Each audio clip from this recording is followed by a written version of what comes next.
Itu udah maghrib tuh, udah azan, udah saut-sautan azannya. Akhirnya nenek gua, wah kemana nih anak, cariin muter-muter.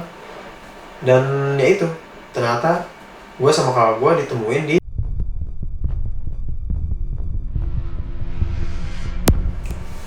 Assalamualaikum warahmatullahi wabarakatuh. Selamat malam semuanya. Kembali lagi di segmen kita Om Mamat, obrolan malam Jumat.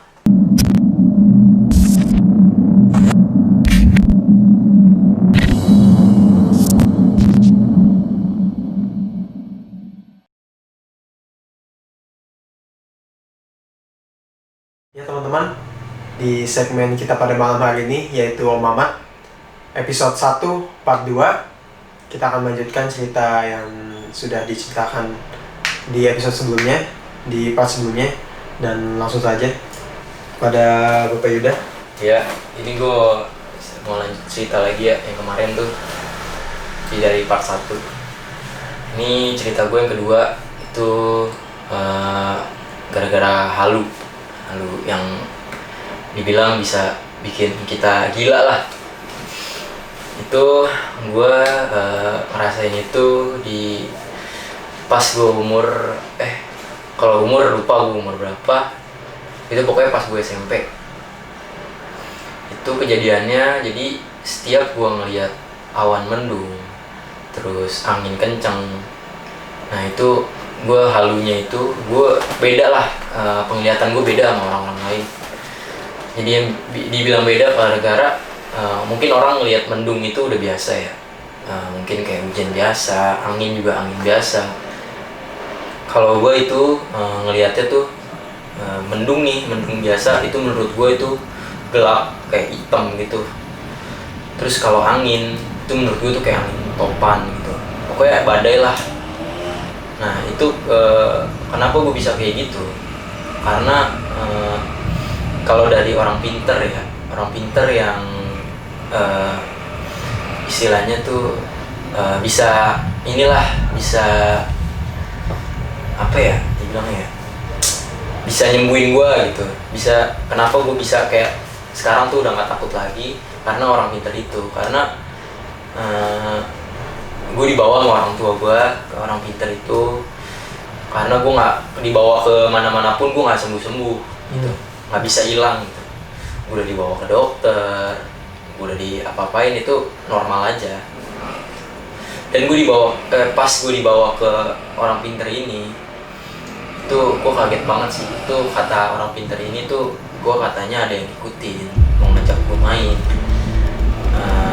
Istilahnya diikutin lah. Kalau gue nggak mau ngikut dia main, dia bakalan kasih penglihatan gue tuh bakalan diserem-seremin pokoknya sama dia, kayak ya itu angin topan segala macam. Terus awan mendung jadi gelap. Itu gue nggak enak banget sih. Itu gue rasain lama banget, pas dari SMP kelas 1 sampai kelas 2. Itu lama banget kan, setahunan itu gue rasain. Pokoknya ya gue di situ aneh sih. Kalau kata gue itu gue aneh, orang paling aneh. Karena itu kan biasanya orang kalau mendung gitu kan, biasanya kan malah ingin tetap di rumah kan. Nah itu tuh gue anehnya tuh gue malah minta keluar gitu. Walaupun hujan itu hujan petir gede gitu kan, harusnya kan kita berlindung di rumah gitu. Nah itu gue malah anehnya, gue malah pengen keluar gitu, malah pengen jalan. Nah pada di suatu hari gue pernah tuh itu gelap banget, mendung banget di rumah gue. Dan itu gue nangis, gue mohon ke bokap gue itu buat ngajak gue keluar, gitu. Bokap gue bingung dong, kayak lah bang, kita kan kalau kayak gini harusnya di rumah gitu kan, berlindung gitu. Nah itu tapi gue nggak mau gitu, gue nangis maksa tetap mau keluar gitu. Nah bokap gue tetap gimana ya, tetap keras lah gitu, karena ya benar sih bokap, kita kalau mau badai gitu emang harus berlindung di rumah gitu kan. Karena kalau di luar kan amit-amit kita kesambar petir apa gitu kan.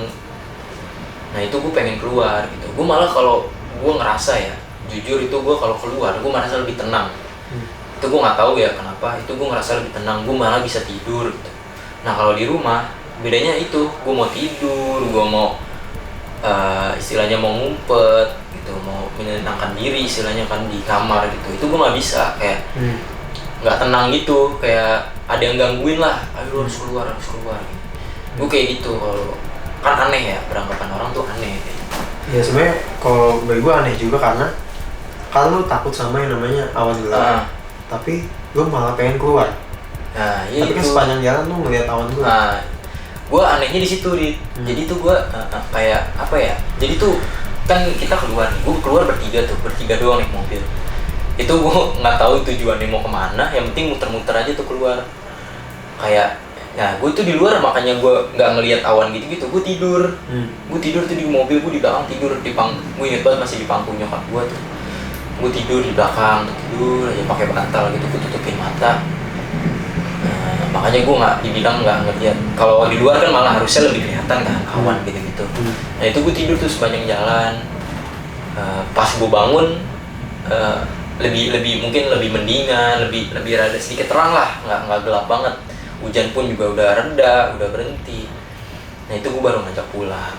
Itu aja sih, makanya gue kalau keluar itu lebih tenang gitu, tidur lebih cepet aja. Itu sih.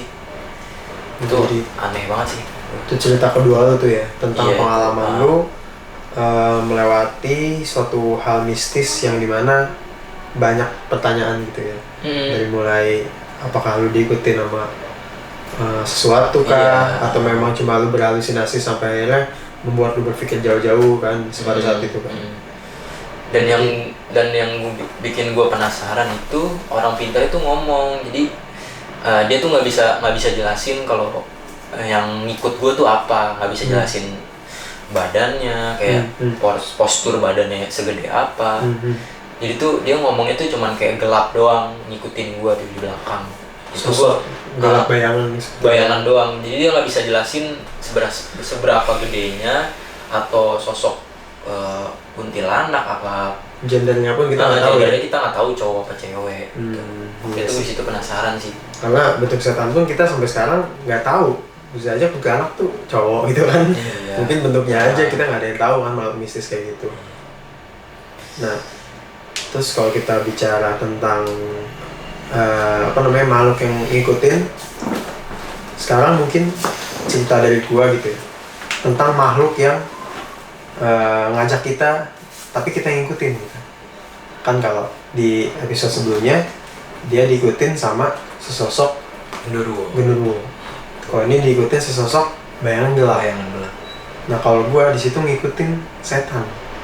Nah, dan kondisinya di situ gua masih kecil. Jadi ceritanya itu terjadi pada tahun 2004, ketika gue masih 4 tahun, belum sekolah, masih playgroup kalau nggak salah di situ. Jadi gue tinggal di suatu perkampungan gitu ya, yang dimana perkampungannya itu banyak macam-macam gangnya.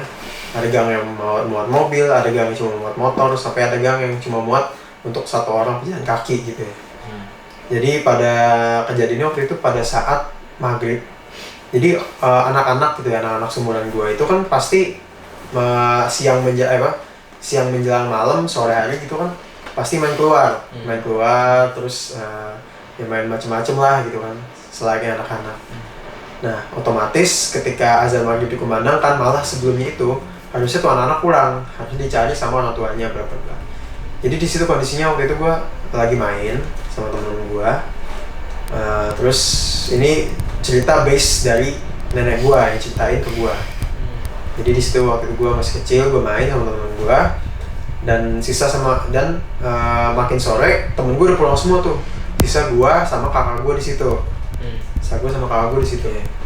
Jadi akhirnya nenek gue itu nyari gue karena waktu itu udah maghrib tuh, udah azan, udah saut-sautan azannya. Akhirnya nenek gue, wah kemana nih anak, cariin muter-muter. Dan ya itu, ternyata gue sama kakak gue ditemuin di suatu lapangan luas gitu. Lapangan luas yang kosong, pokoknya tuh cuacanya tuh gelap menjelang malam gitu. Dan di situ kondisinya sedang azan gitu ya. Dan ya udah dari kejauhan nenek gue ngeliat gue sama kakak gue itu jalan ngikutin, dituntun sama sesosok makhluk. Gue nggak tahu itu makhluk apa, cuman nenek gue di situ mengatakan bahwa makhluk itu tuh berbadan tinggi warna putih gitu, berbadan tinggi warna putih yang nggak tahu itu apakah, karena kan di dunia mistis itu kan banyak sebutan tuh, ada jin. Kalau jin kan memang ada kan, jin baik, jin yang jahat gitu ya, jin yang pengikut Rasulullah, sama jin yang memang masuk manusia untuk menuju jalan yang rusak gitu kan, jalan yang salah gitu kan. Dan ada juga sebutannya ada hantu juga kan. Nah di situ gue nggak tahu apakah itu jin atau memang hantu, tapi di situ makhluk itu tuh yang ngajak gue jalan gitu.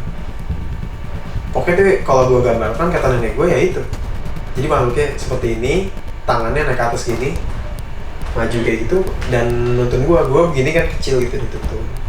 Aku juga dituntun, dan ya udah dari jauh nenek gue ngeliat, astagfirullahaladzim, nenek gue lari, udah langsung diambil, udah malah jalannya begini. Di situ gue nggak tahu apakah memang gue yang ikutin atau dia yang narik gue jalan gitu. Dan nggak ada yang tahu setelah itu apa yang akan terjadi. Coba kalau nenek gue nggak nyari gue, nggak ada yang tahu. Karena kasusnya banyak banget kan, anak diculik terus ditemuin di atas pohon, ya kan? Anak diculik ditemuin di bawah, kalau apa nih, di bawah selokan gitu kan, lagi ngumpet. Nggak ada yang tahu penyebab apa, itu kan serem banget ya teman-teman semua. Kan bisa kalian bayangin kan, mungkin ceritanya beda kali kalau gue mungkin udah ada di atas pohon waktu itu. Mungkin sampai sekarang gue bakal trauma mati-matian kan pada saat itu kan. Terus itu pengalaman yang memang apa ya, kepikiran sih sampai sekarang. Ya itu, kalau misalkan nenek gue nggak nyari ya mungkin ceritanya beda sekarang. Terus cerita kedua, dan ini kalau cerita gue itu sebenarnya cerita kebanyakan cerita anak-anak ya. Waktu gue masih anak-anak gitu ya. Jadi pada suatu malam gitu, nenek gue itu, jadi gue itu waktu kecil memang sering tinggal sama nenek karena nyokap bokap itu waktu gue masih kecil masih kerja gitu ya, masih kerja, dan ya udah di situ gue dikelonin sama nenek gue, ditidurin sama nenek gue, itu masih kecil, dan ya udah gitu. Di setiap malam itu gue dikelonin sampai tidur, dan pada suatu malam gitu ya, jadi nggak tahu itu kondisi jam berapa ya, mungkin masih jam 9:30, jam 9 lah, karena anak kecil kan itu jam segitu ya. Itu nenek gue lagi nepok-nepok gue gitu, sambil ngaji-ngajiin kayak gitu. Ya mungkin waktu itu kondisi kampung gue memang masih sepi kan, zaman dulu gitu, masih sepi, dan memang katanya pun di daerah situ banyak hal mistis yang memang nggak bisa dijelasin dan masih nggak ada buktinya, jadi cuma mulut ke mulut aja gitu. Ya udah sampai suatu malam gue dikeluarin gitu, jadi pintu kamar gue itu kebuka sedikit gitu,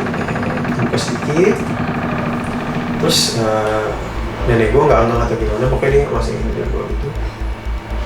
Ya udah tiba-tiba ada sesuatu yang lewat tuh pas lewat sekali tuh, nah nenek gue nengok, karena kondisi gini ini misalkan gue nengok kecil nih, nenek gue nih gitu ya, terus nah otomatis kan, wah apaan tuh, nengok gini kan, sambil gini langsung ngintip, ada sesuatu makhluk yang ngintip, yang kata nenek gue itu tuyul. Jadi dia ngintip, begini, udah cukup ngeliat gitu, set gitu. Nggak tahu itu sosok apa, nggak tahu gue, tapi nenek gue nyebutnya tuyul, ngeliat gitu. Dan nenek gue di situ cuma kayak ngeliat tuyulnya, terus kayak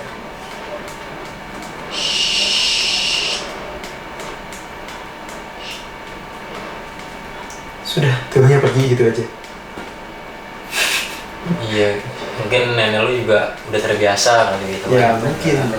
Tangkap hal kayak gitu. Iya, karena ya gimana ya?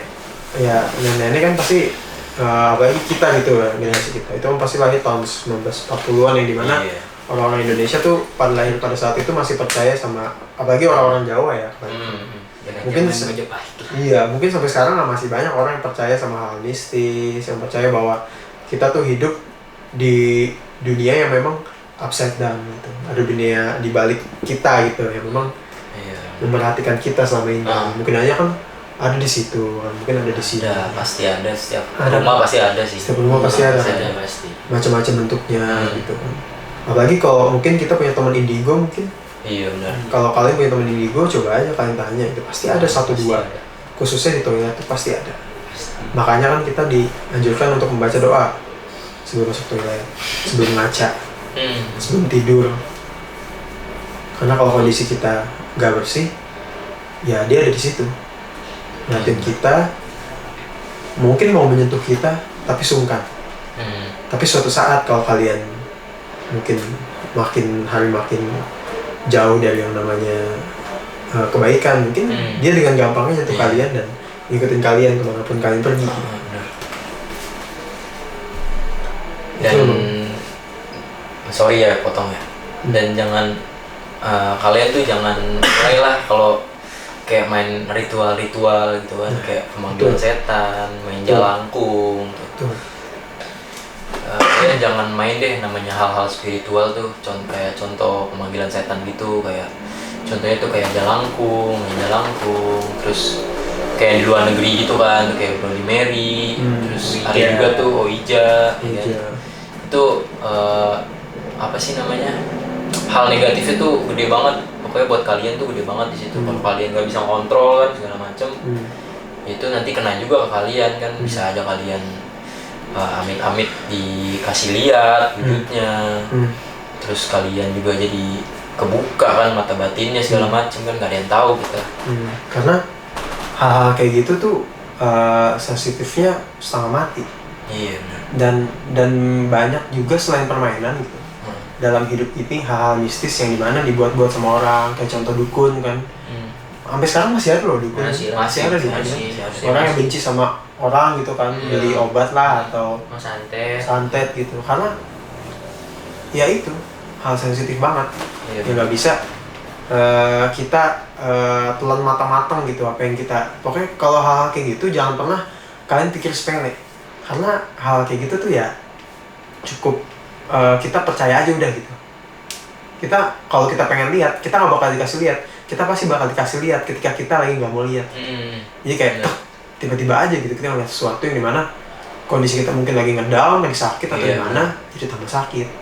Karena kita songong sama mereka. Iya benar.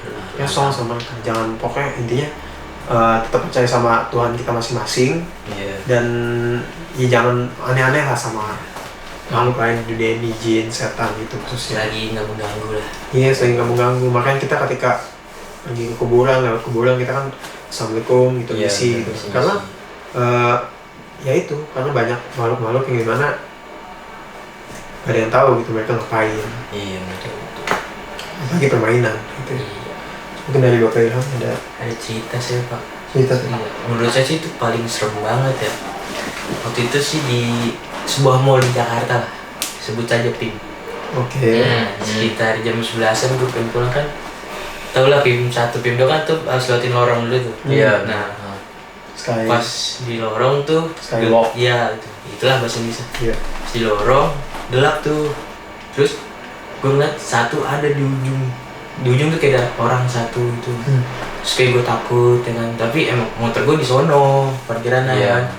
Saya kira yaudah mau ngomong gue lewat kan, terus gue jalan pelan-pelan, lama-lama ngedeket, terus ngedeket lagi, gue bener merinding kan tuh, ngedeket, terus pas udah di ujung, tiba-tiba tangan begini Pak, set begini, set, terus gue lewatin lagi terang, ternyata mantan gue. Aduh.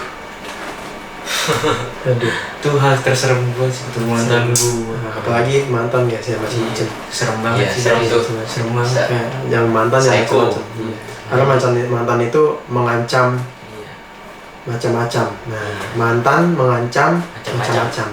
Makanya jangan macam-macam sama mantan. Karena kalian bakal diancam. Benar. Itu serem banget sih, serem. Itu dia guys, segmen Om Mamat kita pada malam hari ini, yaitu obrolan malam Jumat. Dan kalau kalian suka boleh di like video kita. Kalau kalian mau kasih cerita Saran kalian juga boleh komen di bawah. Komen di Kalau bawah. nggak suka juga nggak apa-apa di dislike. dislike. Dan kalau kalian pengen tahu cerita-cerita Om Mamat atau segmen-segmen kita yang lain seperti berita atau segmen kita yang lain, boleh aja tekan tombol subscribe di bawah ini. Jangan lupa loncengnya. Loncengnya Dan dinyalain ada juga. video baru langsung masuk. Langsung aja. Oke. Terima kasih dan sampai jumpa di segmen Om Mamat selanjutnya. See you guys.